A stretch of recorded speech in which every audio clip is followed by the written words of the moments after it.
Mayong adlaw sa tanan, atong paghimamat alang sa usa-gusa, alang nini atong panagtigom karon. Hinaut nga sa atong pag-iusa ang kada usa kanato makasinati sa presensya sa atong Ginoo nga mo'y nagdasig sa atong pagtigom karon.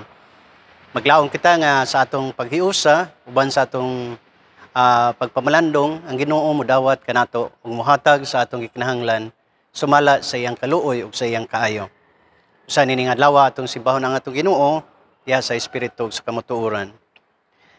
Alang sa mga pahibalo, atong ipahibalo nga nini nga Kwaresma or Lent season, usa sa gina-observe sa church nga atong pagabuhaton mao ang communicants class. As we offer this, as we have been announcing, this is for the kanang gitawag natong mga confirmants katong preparatory membership. Preparatory members are all baptized as infants. Then moabot mo sa 12 above, you will receive into full membership of our church or any church sa UCCP when you attend communicants class. Ang epekto niya na is that you are considered as a regular member. At the same time, you can participate sa mga activities nga adunay exercise rights sa mga members sa local church. So pwede kang makabutar, pwede po kang makaparticipate sa ministry, pwede po kang mapili as officers or leaders of the church. Usually, we have para sa mga batanon kini ug mga bata, 12 above, kasagaran, pinakataas, high school or college. But there were times nga ato kining gi-offer sa mga adults. And karon nga year, we have adult communicants class. So naatay mga unom ka mga students nga nag-appeal niini. Then those who have not been baptized will experience baptism sa maong klase or after sa klase, i-baptize sila, then they will be received diri sa simbahan as full members. Nini nga Kwaresma, panahon kini kanato nga mo journey kita sa atong Ginoo for 40 days. We can say nga 40 days of preparation, but this will be the 40 days o sa story ni Jesus, the last 40 days of His life. Mamalandong kita, magpasalamat kita sa iyang gugma, salamat kita sa iyang paghatag sa iyang kinabuhi alang kanatong tanan. Atong simbahon ang atong Ginoo diha sa atong tinguha nga madugtong kita diha sa iyang espiritu o kamatuoran.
The voice of God proclaims of Jesus, "You are my beloved, and I loved you." We too are God's beloved children, loved and embraced. With all the voices reminding us that we are not enough or don't belong, it is tempting to forget our place in God's kingdom. With the waters of baptism and the voice of God's promises, we can face the temptations of any wilderness or desert that would draw us away from the source of our hope. Embrace your belovedness. We rejoice in God's unending love for us. Let us pray. God of waters and deserts, God of hope and horizons, we celebrate your presence among us and among all your people. You have proclaimed that Jesus was beloved, and tenderly you have claimed us as your own. Open the skies, break through the clouds, fall softly upon our shoulders, and say our names with joy. For this day and each day, no matter what the other voices may say, we are your beloved and rejoice.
O God of love, as Jesus was driven out to be tempted in the wilderness, we too face wildernesses of our own. We are tempted to forget your promises, to rely upon our own strength, and to listen to the destructive voices of power and oppression. Free us from our own hubris. Help us to reclaim our spiritual center as rooted in your love. Open our being to hearing your voice. Proclaim us as your child who is welcomed, held, and whole. Amen. You know, the assurance of God's grace. Friends, through wilderness and desert, through sacraments born of water, you are a child of God, held tenderly in the embrace of our Creator. Remember your baptism. Remember a path that has been made for you. Remember you are not alone. Remember that in Christ Jesus you are forgiven and made whole. Thanks be to God. Amen.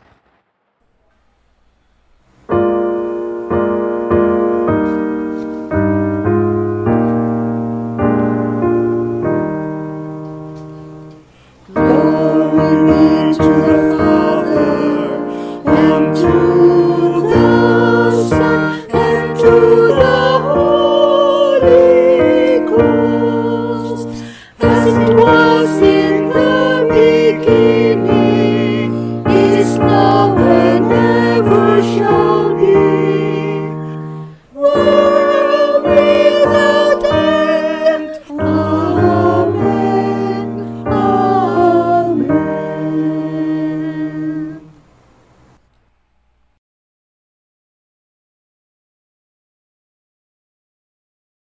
Ang atong teksto nasa makita sa sinulat ni San Lucas 6:37 ngadto sa 38. O ang pulong sa Ginoo na kanayon, ayaw kamo paghukom sa inyong isikataw o dili kamo hukman sa Dios. Ayaw pakasad-a ang uban o kamo dili pakasad-on. Pasayloa sila o kamo pasayloon usab. Panghatag kamo sa inyong isikataw o kamo hatagan, madawat ninyo ang hustong takos ug sobra pagani nga mag-awas kini. Ang sudlanan nga inyong gamiton alang sa uban, mausab ang gamiton alang kaninyo. Ang pulong sa atong Ginoo.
I will forgive.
Again, mayong adlaw, mayong gabi, kanato, nining atong worship service online, and napo pagkakaroon sa atong face-to-face. No? Nining Kwaresma, usa sa atong mga pagabuhaton mao ang mamlandong sa mga butang nga nakapahimo kanatong Kristiyano. Usa sa dakong kalainan, aduna kunoy tigom sa mga scholars trying to discuss unsa gyud ang pinaka-distinct, pinaka-unique sa Christian faith as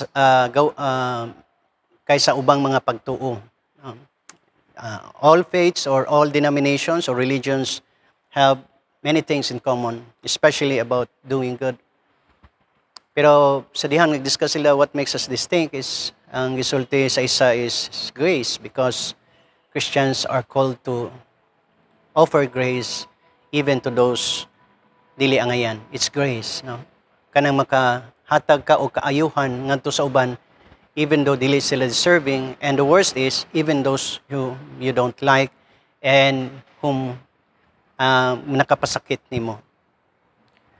Normally, ang atong reaction basta naatay tao nga magdapat kanato or magdaot kanato, ang ato ang defense mechanism. Maunang gitawag og defense mechanism kay it will defend us inwardly, no? Mo i-shield ta sa feeling of frustration, shame, guilt, and anger nga excessive kaayo. So mo nang gitawag nato og defense mechanism. Expression na ng defense mechanism is mangrason ta, other than is kanang mo withdraw ta. The other thing is inunta lang manobra ang ato ang kayugot. Although dili gina-express pero it's boiling up, surging inside us, then eventually it will eat up our soul. Pressed down, shaken together, matod pa sa English. No? Kini siya nga text nga atong pamalandungan karon is about giving grace, no? Nga dili lang kanang consuelo de bobo, dili lang pakapin, dili lang tungod kay mao nay fad karon inunta lang kanang silo lugar or reconciliation. Nahimo naman gud ng mga bywords karon, reconcile, kanang mga healing lugar, mga inana ba. But do we really mean what we are trying to do? Sa atong gisulti dinhi karon, there are things nga gusto na kong ipahatag nga mo ay magatabang nato sa pagpamalando. We know nga ang Lent is a preparation ni Jesus para sa iyang paglansang sa cross. And ang una ganyang gisulti dito ibabaw sa cross is forgiveness. That's what makes us different. You forgive. No? You give grace to those ungrateful. Lisod na siya. Lisod na siya kay, as I've said, naatay emotions, naatay dignidad, and usually all these things, although it enhances our self-image, pero sometimes Jesus himself actually lowered his, gitawag nato ang iyahang personal capital. No? He allowed people to hurt him, not because he wanted to, but such is the nature of man. Kay mao man gid ang tao. No? Ang tao ana gid na. Naay mga taong buotan, napoy taong dili buotan. Napoy mga tao nga maayo magunahuna kung sa ila isulti, napoy ubang tao nga wala ra gyud nahuna, sulti taghan. And sometimes minta ngano man, well that's life. No, and when we are called to this faith community, when we were invited and we were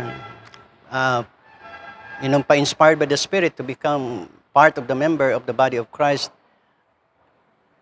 wala man ta pasaari nga ang tanan will be smooth. In fact, diha sa atong libro nga gitun-an years ago, when you ask for patience, when you want God to make you a patient person, He will invite you to expose yourself to a situation nga ang imuhang patience ma-develop.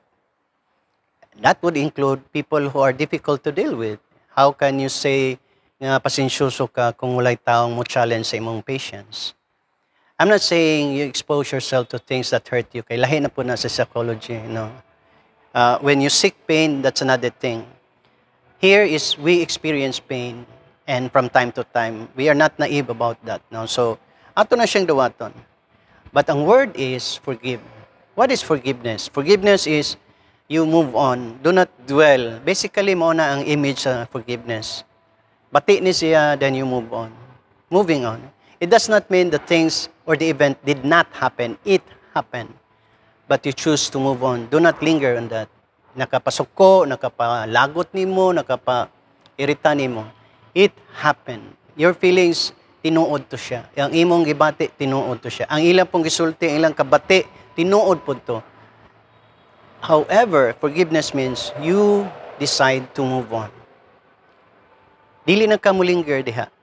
Kaya nga naman, the more you stay in that place, even though although you feel you are justified, of course, ma-justify ka, kaya nga naman, ikaw gud ang tumong sa ilahang istorya or ang hurt. Ang taong nasakitan, mangita gina siya rason nga, ngayon sa dili ko ang ngayon ani. Of course, many of us are not, dili unta inanaon. Pero as Jesus have said, we should realize nga things happen and people are not the way we supposed to be pag-expect nga mayon ana sila. But ang decision for a Christian is you decide to move on. Why? Because God empowers you to move on. We always say God is always with us. It's true. And even in difficult times, God is there. And when people hurt you, when people actually cause things that nakapasok ko nimo, God knows. And ang gusto sa Ginoo is move on. Let's move on. And the most important thing is to learn more of yourself, not of others. You cannot change them, but you can change yourself. When you move on, you bring with you lessons. You move on, dili tungod kay you have to, but you have to. But then again, you learn from it. That's the best way, the healthy way of moving on. You learn more of yourself. Pasensyoso na ba ko? Have I fully embraced the way of Christ? Or si Christ is just a commodity sa akong life? Meaning, importante lang siya kung napo ko'y needs. Jesus said, I am the way. No, He is the way to live life. He is not just the way to heaven. He is the way to live our life. Ang iyang paagi sa pagkinabuhi should be the way we should be following. Dili lamang nato i-embrace ang iyang teaching. I-embrace nato ang iyang character. To know many teachings about sa atong relational nga pagtulunan, daghang kang mabasa na. But to be like Christ is another thing. So ningon dito, forgive. So niini nga Kwaresma or Lent, think of the people situation nga nakapasakit nimo. It would be better if, sa ako lang paminaw, if you learn from the situation and the next time, avoid ang lesson siguro, avoid such situation. Not really avoid people, but because you cannot avoid people. From time to time, although dinhi na ay nakapasakit nimo, pagbalhin po nimo, naghapon. But maybe of the situation, no? Siguro ang sitwasyon mao nga na ay conflict din ha, unya ni apil ka, although ang imong intention is to help, nahimong pati. Next time, be cautious of anything you do if you are in the same situation. Kay baso niya mabalik lagi hapon katong situation and naay mga tao nga prone to look at kanang gitawag diha og mas dali makakita sa sayop, then masakitan na pud ka. Learn, meaning mas maayo kung as you move forward, there are lessons you bring along. Not so much about sa kuan ka, because as I said, dili nimo ma-change ang uban, but you can change yourself. Learn more about who you are. Isa bagid ka. Unsa gay butang nga importante sa imo? If you value Christ, you imitate Christ. You don't imitate what other people say. Even kanang maayo nga magtudlo o pinakamaayo nga figure sa atong mga heroes lugar. Example lang na sila. But let it be your goal to imitate none other but Christ. Christ, though He was God, He humbled Himself. Talk about self-image. Ginuugod siya. He allowed Himself to be insulted. Diba? Dali raon tayo niya, hoy, dili ka maginana nako. Kaila ka ba kinsa ko? Wala. Ang iyang pagsulti, kinsa ko? Sidtura, private ra, iyang mga disciples sa kinsa man ko. Dili kinsa man ko, kun dili ang iyang ikuan sa inyong pagtanaw, kinsa man ko. Wala siya magingon, kay balo ba mo kinsa ko? Oh. Nakuha ninyo? And the temptation is there to pop up ourselves, to promote our identity and interest. It's always a danger or temptation. So forgive. Secondly, ang gisulti din sa Ginoo, anything you do to others is the same measurement that God will use in dealing with you. How about that? Kana di ang imuhang gihimo sa uban, maayo man o dautan, mo'y gamiton sa Ginoo sa pagsukod sa imuha. Pangutan ako, nabay naghimo nimog maayo karong adlaw or this past days? Naghimog maayo sa imuhang nagkaingon, "Sir, salamat kay buutan kay ni siya. Iya kong gitabangan, iya kong isabot." Anything good that happened in your life from other people, has anybody done that to you these past days? O rin aniyon ang pagsabot. What if katong tao nga nag-decide magminaayo sa imo, how's a struggle, inner struggle? Buhaton ba niya o dili? Magminaayo ba siya sa imo o dili? And he decided, or she decided, maghimo siya maayo towards sa imo ha. Ang effect niya na sa imo is that nalipay ka, kay naay tao naghimo og maayo sa imo. And then again, ikaw na pud mo ipangutan-on. If there's a situation, if you will be placed in the same situation, unsa may imong decision? My point is, anything that happened to you comes from a decision. Just like people nga nag-decide sila, or wala sila mag-decide kay pa nature nila kanang mga takless lugar. But people decide before they act. And it goes like kanang naghimog maayo sa imo. People had been kind because they choose to be kind. Ikaw nga nasa receiving end rather, nalipay kaayo. Now it's your turn to act. But that action depends on your decision. Ang guidelines lang gisulti din is kung unsa ang imuhang decision, the basis and parameters sa imong decision will also be used by God in dealing with you. Kung maayo kay ka, matod pa din hiliglig, sigsik, matod pa, press down, shaken together. Usually magud ang atong gikuan ni paghatag og material things. Now, as I've said, maghatag man siya material things, it stems from his decision, inner decision to do good things.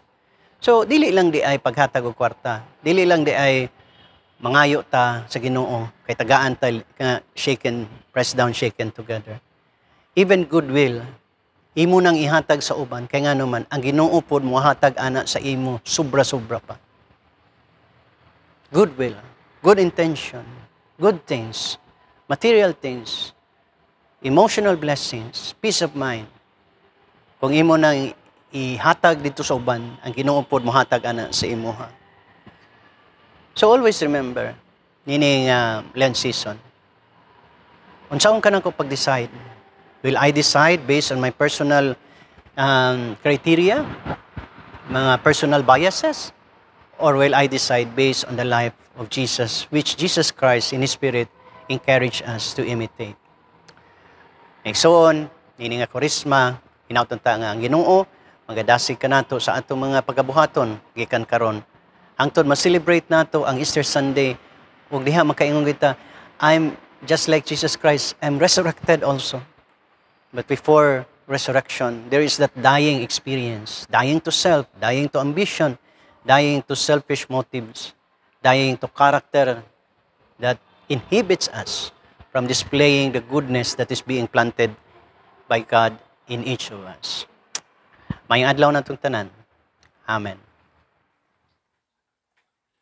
Our generosity is born out of our identity in a God whose love is unending and offered to all. In gratitude and joy, we are invited to share a portion of our treasure to ensure that all may come to know of this love of God that never ends.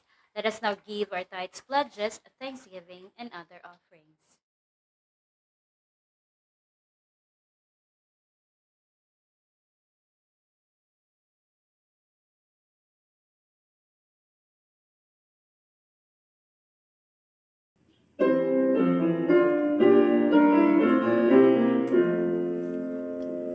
Praise God from whom all blessings flow. Praise Him, all creatures here below. Praise Him above the heavenly host. Praise Father, Son, and Holy Ghost. Amen.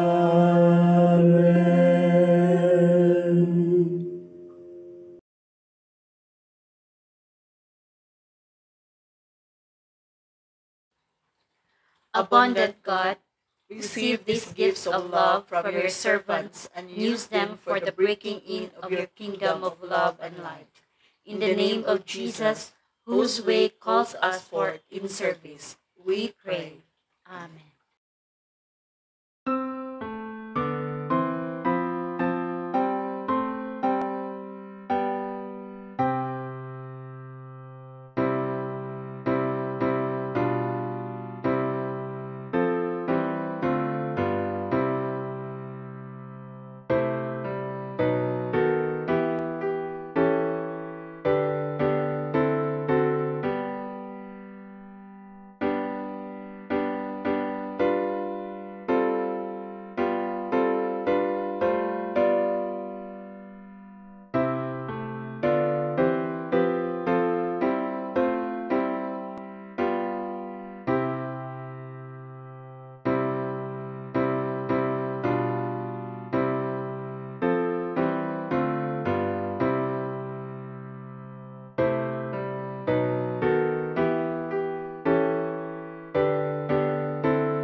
Ginoo, salamat sa imuhang pag-encourage kanamo karon to do good things, to love others, and also to show kindness. Kay ang among paagi sa pagdeal sa uban mao pod ang imong paghatag sa imong attention kanamo. We always come seeking your help. So teach us to be helpful. We come to you to ask for peace of mind. Empower us to be peacemaker as well. We ask for blessings. Encourage us to give freely and heartily. Bendisyon ni kami Ginoo, ingon nga iglesia, ining among journey karon sa Kwaresma. Salamat kaayo sa imong pag-uban kanamo. O karon ang gugma o grasya sa atong Ginoo magauban ka natong tanan, ikan karon og hangtod sa kahangturan. Sa ngalan samahan sa anak ug sa Espiritu Santo. Amen og amen.